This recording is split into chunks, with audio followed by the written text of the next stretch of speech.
The Wee Men is a famous studio's Noveltoons cartoon from 1947. This is directed by Bill Tytla and Al Eugster, written by Isadore, Klein, Jack Ward, and Ewald Ludwig, and stars Jackson Beck as the voice of the leprechauns. And I didn't like this. I found this to be incredibly dull. The first minute or so, it was okay. It was a good enough start. It's about this leprechaun who has come of age. He's over 100 years old, but this is the point when he becomes an adult leprechaun. And he's now trusted with the task of delivering the shoes. It's really sweet. They deliver shoes to poor people on this particular night. And this is what our protagonist leprechaun is doing. He's off delivering these shoes. Everything's going really well. It's really beautiful. But then we have a villain. And I liked the animation of the villain. I thought the villain was very well animated. That's definitely something I don't have a problem with.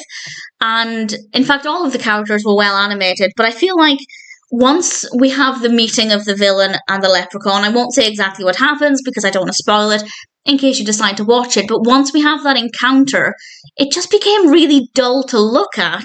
The animation was no longer appealing. There was just nothing satisfying about the way it looked. And then on top of that, the actual action I found to be really boring as well. So I'd say it was interesting up until the point where the leprechaun and the villain meet. And that's not to say that I found their interaction to be dull. That's absolutely not the case. Well, the events were dull, but it's not so much the fact that I didn't like them interacting with each other. It was more just things that were happening just weren't that interesting. So unfortunately, I didn't think it was very good.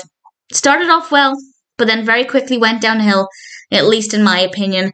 If you're a fan of Noveltoons or famous studios in general, then by all means give it a go, you might like it, but for me personally, I didn't think The Wee Men was very good at all.